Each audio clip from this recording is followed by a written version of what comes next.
What's going on, world? It's your boy, Kuya. This is NRW Nerds Rule the World, and I'm excited to have her back. You may call her an evil queen, and that's what she does have on her Twitter or IG. It says that, but she is an actor, rock star, dominatrix, killing it with Sorrowseed that is now on their Unrelenting Apocalypse tour. So excited. We talked about it the last time she was on, and just like a month ago. She's so dope and she's killing it. She's handling business. And so I was like, yo, when you're doing it, let me give you love. Let me show love. And she's out here with this tour. She just was in Brooklyn, New York at the Lucky 13 Saloon this March 17th, St. Patty's Day. She's going to be in Worcester, Massachusetts at Ralph's Diner, along with a bunch of great bands. And then she'll be in New Hampshire, Manchester at the Jewel on March 18th. And as well as on Providence, Rhode Island on the 19th. Man, that's a lot of traveling girls killing it right now. And then she's going to be heading back out to the West Coast on the 24th to perform at the Apocalypse in the Desert in Las Vegas. The homie goddess Lilith. How are you? Air horns. Hey. I'm great. Thank you so much for having me back. It's a pleasure to chat with you again so soon. Definitely. Well, you are keeping busy. I think that's your 2023 goals, right? Like just to kill it, take over, destroy, right? Yes. Kick ass, slay, take names. You know. I love it. Yeah, it's going pretty well so far. We had a great tour kickoff. Really good. Couldn't have asked for a better crowd, honestly. We got so much love. It was just a super fun night. Great way to kick things off. And this Friday, St. Patty's is going to be amazing. You know, it's coming back to New England, Massachusetts, Boston area for St. Patrick's Day is always a blast. But, you know, I'm going to pace myself a little bit because I got, you know, quite a few shows still after that. So the very next night in Manchester, we're part of a festival. It's, what is it? Noise Fest 7. So it's like, we gotta make sure to keep bringing our A game. So I'm not going to party too hard on St. Patty's. I'm going to have a couple of Guinnesses maybe, and that's about it. I love that. Man, I know this has got to be exciting. Because you're kind of like West Coast based now, right? And now this is kind of like the return tour because this is your hometown, you know, like home city, like everybody in the squad, right? This is you know, showing love to the people that, you know, were always there since day one, the day one people. Yes, exactly. We are doing our, you know, swinging back around to our roots and seeing all of our homies. And, you know, we're expecting a really good crowd to come out at several of these shows this weekend. So, you know, the one in Vegas is kind of yet to be seen. It's the first like real kind of like big heavy metal festival that's being put on in Vegas, at least on the more kind of underground level. You know, there's things like Psycho Fest and stuff like that are like major signed touring acts, but this is going to be the first of its kind out in Vegas. So we're interested to see how it's going to go. We've got high hopes for it, but you know, there's something like 30 bands or whatever on there, and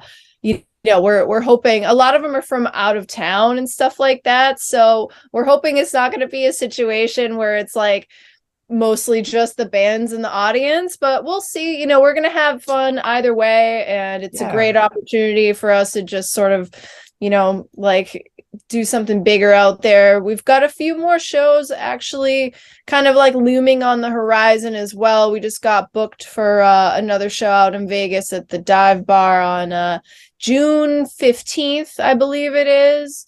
It's a Thursday.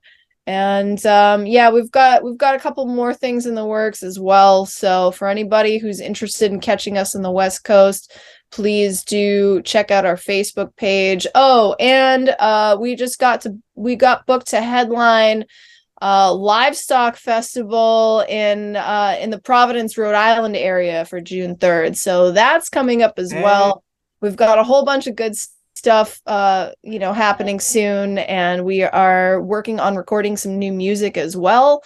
So that's going to be something coming up for later this year too. So lots of exciting things. Super exciting. I love that. Man, I love that energy is in the air for Sorrowseed and the homie goddess Lilith. You know, Lilith, there we go. We need the devil horns. We need the devil horns there. Yeah. So you're back, right now again, this weekend you'll be in Massachusetts, New Hampshire, Rhode Island, hometown team squad, in abundance, showing love to y'all. I know they're inviting you, hey, but you got to pay, and like you said, you got to pace yourself. What do you do, to just kind of pull back a little bit and maintain your voice? You do death metal, homie. Like, what do you drink? Like, take, because I talk all the time. You're singing and screaming and doing all of that, and talking. So, like, I don't know, what are the tricks of the trade for like these other young death metal bands that are wanting to be just like Sorrowseed to keep your voice? Well, believe it or not, more vocal damage actually happens kind of before and after the set than during the set if you're using proper technique, because people are coming up to you wanting to talk to you for long periods of time. It's really high energy. Maybe it's some friends you haven't seen in a long time or a new fan or something, and they want to have like you end up talking for hours and hours outside of the set. So that's actually more likely to strain your voice because you have to speak louder. You kind of have to like pitch your voice upwards to even be heard. And it's a lot of wear and tear. So I kind of try, and this isn't always possible. It's like you got to be out there to do your fan service and stuff like that. But I try not to talk to really anybody too much before the set. If I do, I try to keep it brief. And then afterwards is really the challenging part, especially people coming up to the merch table want to like ask you a bunch of questions and stuff. So I try to just use a lot of like more hand gestures and stuff, or I point at things like, oh, check out this tour shirt, like here's the dates on the shirt and stuff like that. And I try to keep conversations short if I can, or like kind of delegate some of the duties to the other guys, with the merch stuff in particular, because I really need to be careful to preserve my voice for the performance. And if I burn my voice out on the first or second night of the tour, like, I don't want to have to be at risk of having to cancel a show or something like that. So controlling the amount that I speak before and after the sets is one of the biggest components, I think, to avoiding damage to my voice. But, of course, like I said, it's not always possible to do that. You can't just like hide in the corner every single night. So the other things that I do, I always make sure to start warming up kind of early in the day. Just do some light vocal warm-ups, which consist of really silly things that I'm not going to demonstrate at the moment. But, just like lip trills and weird noises and weird faces. You got to stretch your face out. Yeah. All that good stuff. So I try to warm up early in the day, and then just try to keep throughout the day a nice even tone to my voice and not push too loud or too much. I just kind of try to keep it even. And hydration is really important, staying hydrated. Drinking alcohol is not really the best thing for maintaining voice health, and that can be difficult too, because it's you're at a heavy metal show, everybody wants to buy you a drink, buy you some shots, you want to party, and it's just sometimes it happens. But I try to moderate and limit my alcohol intake as much as I can. I actually haven't had any drinks yet so far on this tour, and I don't plan to, other than probably St. Patty's, because let's face it, I'm Irish. I gotta celebrate, so I'm gonna be partying a little bit. That would be the one day. Patty's. Yeah, exactly. But I'm gonna limit it. I'm gonna keep it at 2, maybe 3, but most likely 2 drinks max. And beyond that, just like a lot of rest. I sleep as much as I can. Like when you're on tour, you find yourself falling asleep kind of at random times during the day, especially during those long drives. The road just kind of like lulls you to sleep. So, I sleep as much as I can. I still got to kind of like keep on top of, running my fan sites and stuff like that, responding to my fan messages. But beyond that, I just I kind of separate myself from social media a little bit, and just I listen to my body. When it's tired, I let it rest.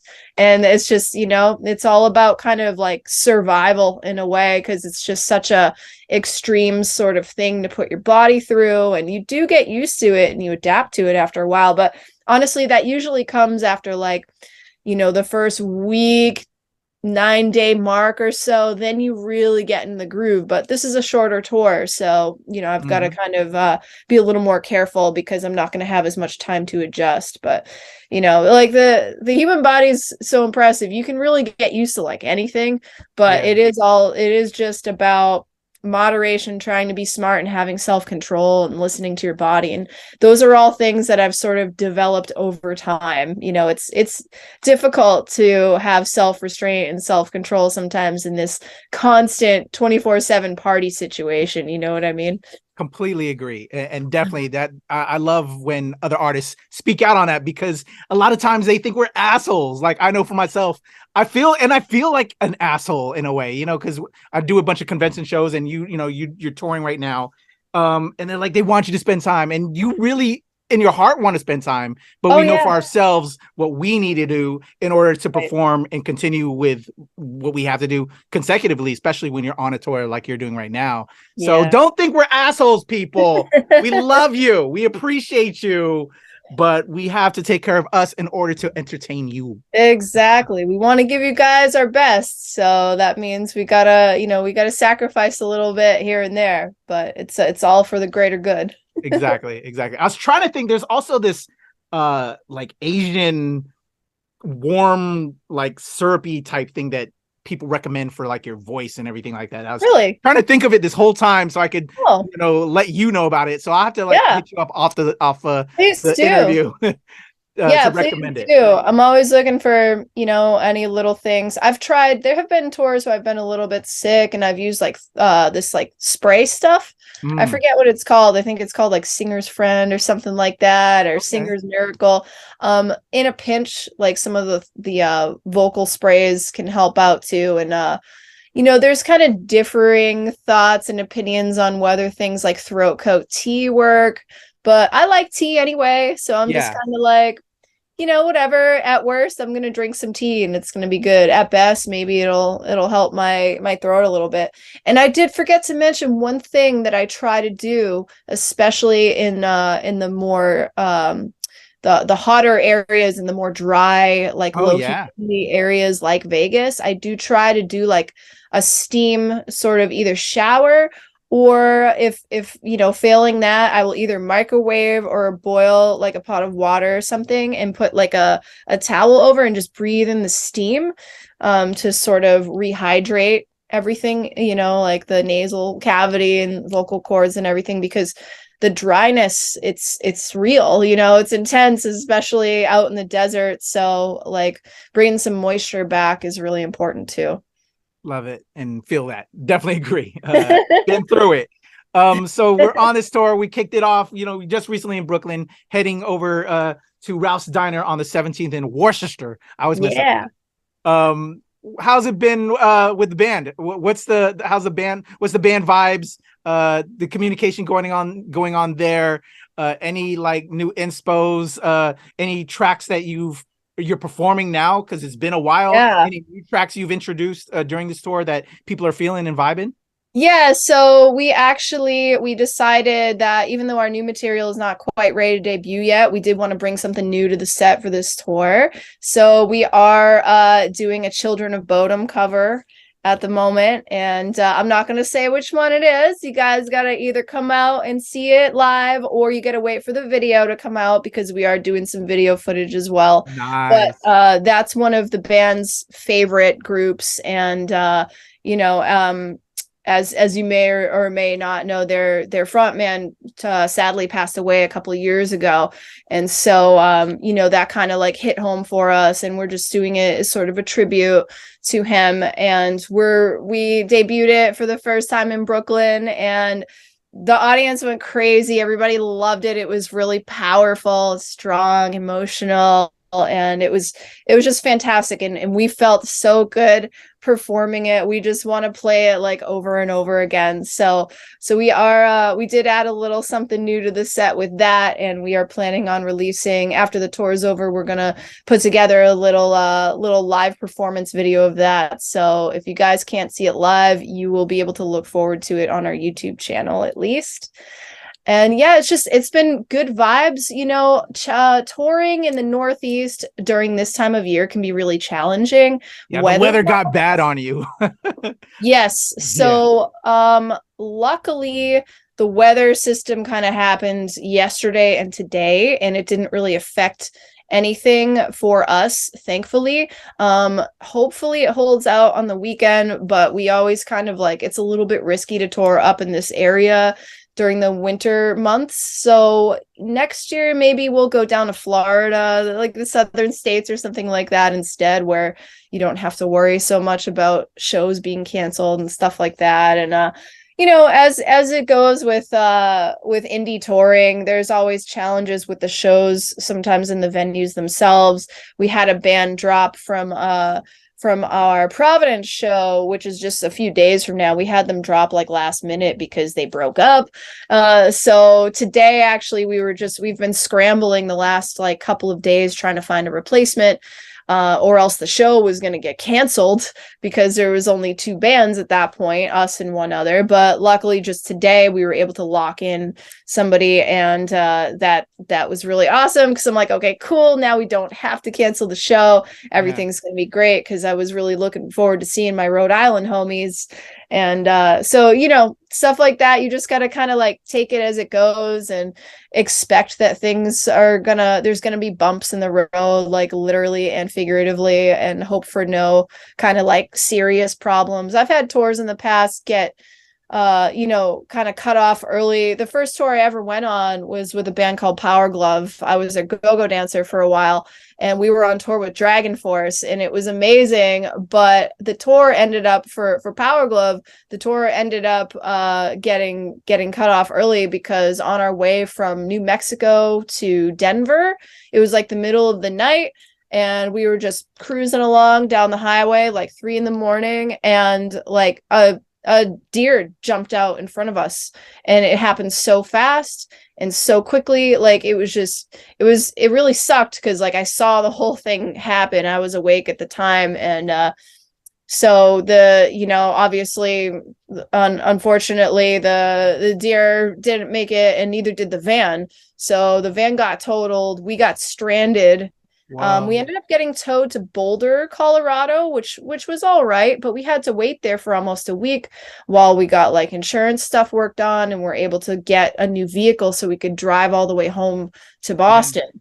So unfortunately, we had to cancel it was 6 or 7 dates after that, which was a huge bummer, because I had friends kind of waiting that I'd known on the internet, never got a chance to meet them ever, and still haven't been able to meet them because we never kind of went through that same way again. And so that really sucked. That was a bummer way to end my first touring experience ever, but things like that do happen. And it actually reminds me of one time Sorrowseed was on tour coming up from Florida towards, I think we were heading up to Maryland, and up until then the tour had been going fine, no incidents on the road, nothing. We came super close to smashing into an 18-wheeler that had slammed on the brakes, all of a sudden out of nowhere. We were it was a near collision, and we were what the hell happened? A fucking crocodile was running across the highway.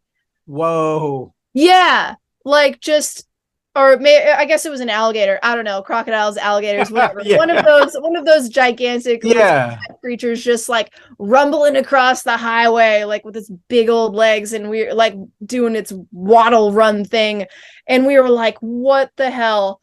That almost just ended the tour. Crazy. Yeah, so luckily we survived that, and nothing happened, and we were able to complete the rest of the tour. But there are real dangers like that out there on the road, you just never know. So at any moment something like that could happen.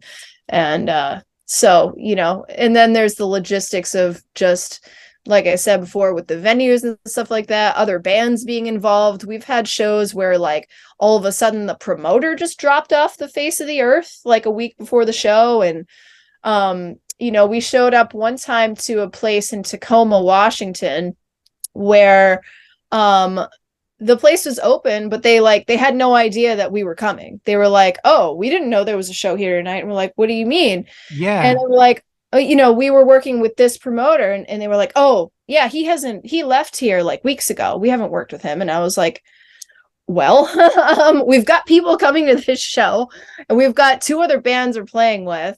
So, of course, everybody showed up and we played and everything. But because the show hadn't been promoted, we were playing to like 5 people. Oh, so yeah. We've definitely had some duds, with the indie shows like that. I don't think there's a band out there that hasn't had shows like that. Definitely. But it's these all are part of it. Of things that people don't see. They just think like, oh, you're on tour. That's so glamorous. Mm-hmm. It's like, I don't know. It has its glamorous moments for sure, but it also has moments like that. Definitely. So let me remind people, y'all got to come check out Sorrowseed. This March 17th, St. Patty's Day, Ralph Steiner in Worcester, Massachusetts. New Jewel, Manchester, New Hampshire on March 18th, as well as Providence, Rhode Island on March 19th. Show love to the homie goddess Lilith and Sorrowseed when they come through, because crazy shit like this can go down. I also want to stress that it got me actually looking online, looking at the Sorrowseed band page. If you go to see them at their live shows, you can get a Goddess Lilith shot glass. You can. You can get their full-length albums. You can get it all signed and everything, which is super dope. Put it up on your wall and everything like that. I hope vinyl. I hope y'all have some like vinyl too. That would be cool. We're looking into it. It's pretty expensive to produce. That is true. So we have had a lot of requests, but yes, for now we've got CDs. We've also got limited edition tour shirts for this tour only, which I'm pretty proud of. I made the design. I always make the tour shirt designs with the dates on them and shit, and I'm like, I look at it after, I'm like, yeah, that looks like a good fucking tour. That's what I was looking for. Actually, I was looking for a hoodie, because I rock hoodies 24/7. I'm known for my hoodies on the show. Like, I need a Goddess Lilith. I need a Sorrowseed, because I love y'all's logo. The logo. Oh, thank you. I want to rock that. I want to rep for you next time you come through. You got it. We're going to do a fresh run of hoodies after this tour, just like kind of general ones that are have some of the album artwork on it. So we're going to do a fresh merch run before our next series of shows. So yeah, definitely let me know. Whenever you drop me a line with that drink thing you were talking about, let me know what size hoodie you want. I will totally be happy to hook you up. That'll be awesome. I'm ready to rock it and show love. Yeah, I love the logo. Looking how this unrelenting chaos tour is coming through. All right, Lilith, the unrelenting chaos tour is kind of back in your home area. Are you finding time and you and the band to see friends outside of this? Because you have like a short window. You're like here and then you got to drive to all these places. Is there any time, or how has that been to make it all happen? Or are you just see us at the event? We'll be at the event. At least do that. Right. There is sort of an element of people hitting us up like, hey, like, we should hang out when you're in town. I'm like, yes, I would love that. Like, please come hang with me at the venue kind of thing.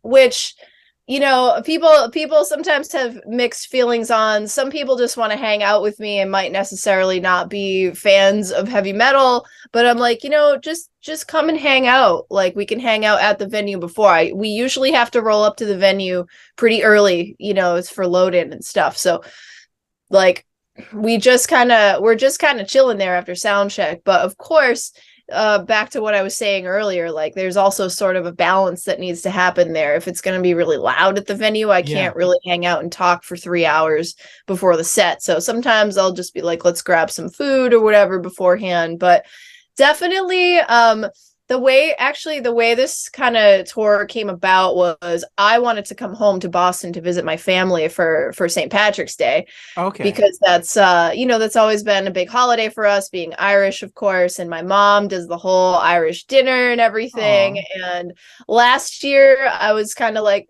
it's sort of, coming back to New England this time of year is always a little bit dicey because of the weather. It's very wintry here. But last year I really regretted not coming because it was like the first time that I hadn't come, other than the pandemic. Of course, nobody was going out then, but I was like, you know what? I want to go home and visit fam for the holidays, and let's fucking build a tour around it. Okay. And so that's kind of how it came about. And then the other thing that was really good timing was it happened to be two of the guys, both one of the guys in Sorrowseed and one of the guys in the band Solemn Vision, which is sort of a band that we have a mutual member in both of the bands. So it happened to be the birthdays of one of those guys and one of our guys.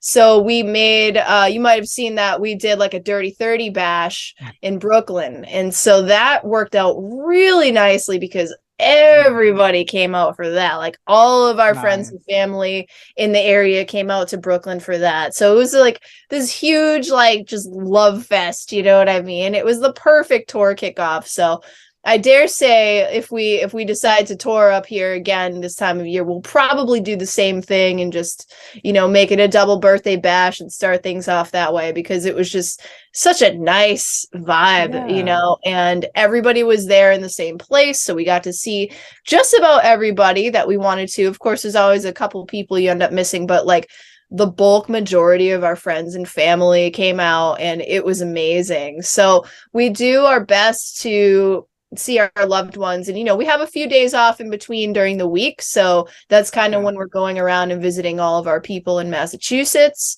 And we're doing pretty well, I think.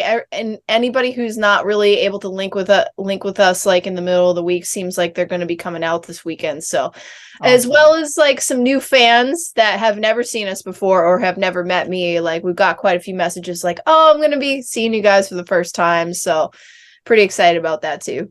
That's awesome. I hope so. As creatives, we're out here, this is business. It's work. And building our brands and all of that. So you just hope that you can put some pleasure in there and see again the people that who we're doing it for, to be honest. Right? Exactly. We're trying to make them all proud and show love. Yeah. So congrats on being able to get back and also see and spend time with the fam. Thank you. And we fill that cup, really nice. Because our cup runneth over with the work we're trying to put in, but sometimes we gotta fill that cup. So it's the show is only as good as the people who come. Really, like the show is also about you guys, so it's really important that you guys come and bring your energy, because otherwise we're just screaming into the void. Like that energy exchange is so important. And that's exactly how it went down in Brooklyn. We got so much love, and it was just like, wow, we could stand here and do this all fucking night for the whole next week. Like, it was great. But those shows where the energy is just not really there, it's kind of like you just kind of get off stage and you're like lacking something. You're like, man, that didn't hit it, Yeah. So the energy that you guys as fans bring is just as important to the show as the energy that we are bringing you. So if you're on the fence and you're thinking, oh, should I come to this show or not? Especially if it's an indie band or someone that's not coming through tour very often, go to the damn show, because you don't know if and when they're going to come back. I've had people that were like, oh, I'll catch you guys next time you come through Detroit. And I'm like, I hated playing in Detroit. I'm probably never going back there. So you just missed your opportunity. And people love to make excuses when it comes to performance art. Like, get out there and support it, or else it's going to disappear. Like, for real. A lot of, I feel like in this country, a lot of Americans just sort of take the arts for granted.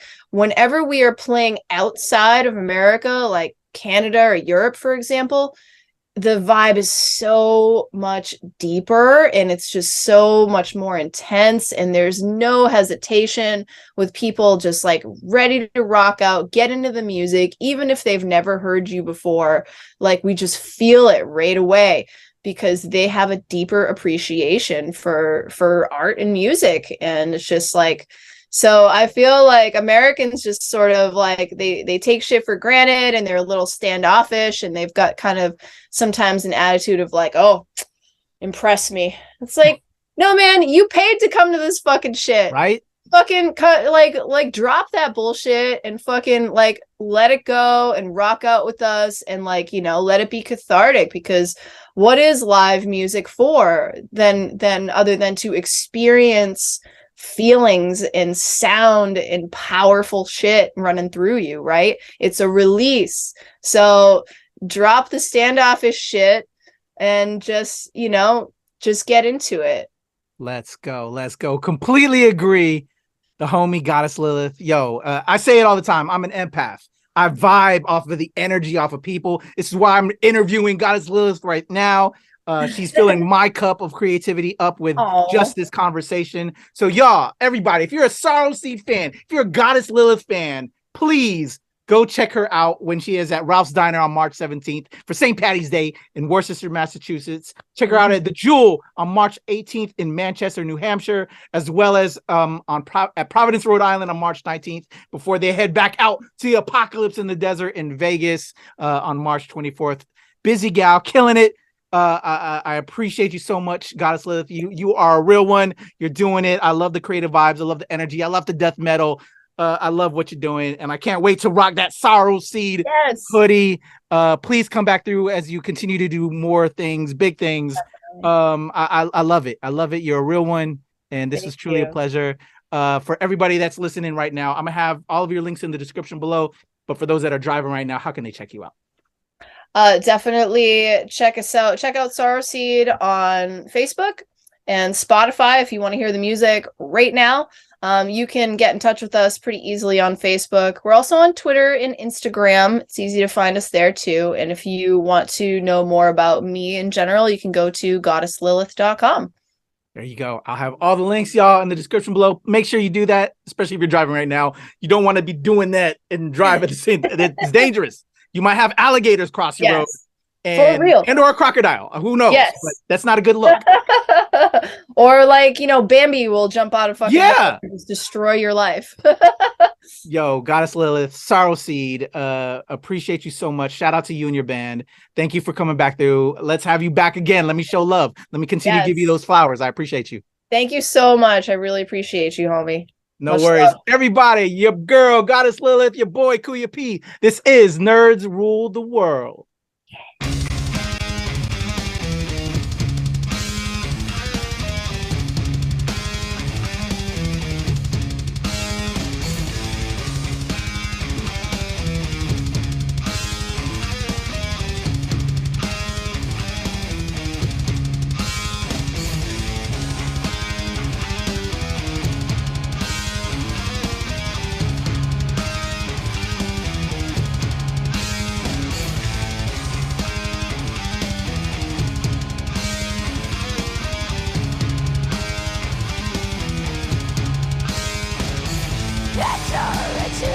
Forbidden realms of dire enlightenment. The tomes and scrolls sealed away by the ascended God.